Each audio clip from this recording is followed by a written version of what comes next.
Hey, this is me, Joe Poliak with Rise Homes, your local San Francisco Bay Area real estate agent. And this is a quick market update for May 1st, 2020, Friday.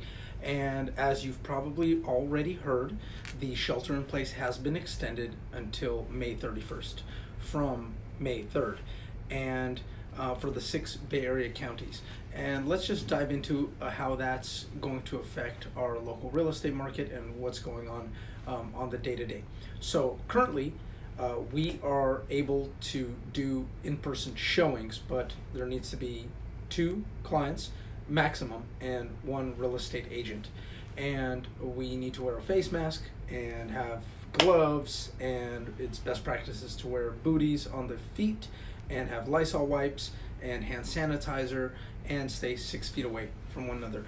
The change, so since the shelter in place has been extended, they have loosened some of the restrictions. For example, we are now allowed to show properties that are occupied by someone. However, that person occupying the property cannot be there during the showing, so they have to leave while an agent shows the property. Now, of course, in interest of all of our health and safety, we should not really be showing properties until it's absolutely necessary. So for example, right now, if you see a home for sale or see an off-market listing or a coming soon property that you're interested in, for the most part, most agents are providing 3D tours, property videos, photography, floor plans, and virtual open houses or Zoom private showings. And a lot of agents are actually doing this right now, is instead of a traditional open house, Saturday, Sunday, 1 to 4, it'll be more along the lines of a Zoom open house of 1 to 2:30 or something like that, where you can log in to Zoom and you can take a look at the house. Now, obviously, before you buy a $1 million plus property, our average prices still are about $1.7 million for a single family home. So before you buy such an expensive property, of course you want to see it in person. And so after you've reviewed all of this other material and you decide maybe that's the house for me, then you schedule a in-person showing. So lending guidelines have also changed drastically. So a lot of lenders have exited the jumbo market entirely, so they are not doing jumbo loans. That's loan amounts above $750,000. Several lenders still are doing jumbo loans. However, you need at least 20% down, and many of them are really requiring 25% down because there's a significant amount of reserves that are required even for a 20% down loan. Below that, it's very hard, if not impossible, to get a jumbo loan. Conforming loans, VA loans, FHA loans are still operating basically as normal. Wells Fargo, for example, I just spoke with a lender from Wells, and they are offering as low as 5% down payment on conforming loans.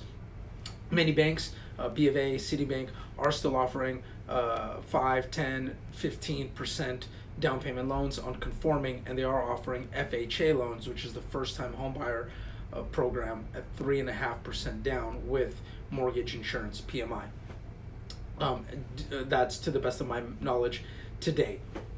A couple of things that are different, obviously, is that the number of transactions are down significantly. I would say right around 40%, based on the data that came out from AccuList and the San Francisco Association of Realtors and MLS Listings, San Mateo County Association of Realtors.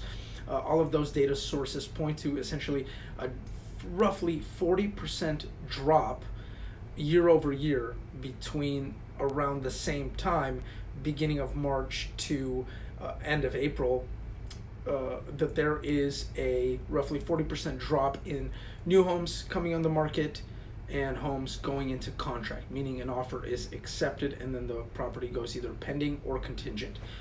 Personally, on my day-to-day level, what I'm seeing is that we are seeing a lot more properties going pending with a contingency in place, whereas before we didn't have any contingencies. People would submit offers, multiple offers, no contingencies in place. Right now, we are seeing more contingencies. I did just ratify on an FHA loan recently as well. construction. So they've loosened actually the restrictions on construction. Construction can resume, but they have two documents. At least San Mateo County Health Department has two documents they released for large construction protocol, probably the larger buildings and developments, and then smaller construction and home safety protocols that they've released that people have to follow. I would imagine those just incorporate the social distancing. From what I understand, you still have to stay within 6 feet away from each other unless it's absolutely necessary that you get closer to that. A lot of the outdoor businesses are allowed to reopen, so that would be landscapers, gardeners, and outdoor nurseries, retail and wholesale nurseries. Aside from that, restaurants and other businesses are still remain closed. They are opening up some parks and some outdoor public areas and loosening the restrictions a little bit, but for the most part, things are still shelter in place. Hey, thanks so much. So if you like this video and you want to see more, please don't forget to hit that subscribe button, the little bell notification right next to it on YouTube. Also, hit that thumbs up button wherever you may be watching this. And if you have any questions or if you want to reach out, you have any feedback, please don't forget to comment or send me a message, give me a call, email, and I'm happy to respond back and chat with you about our local real estate market.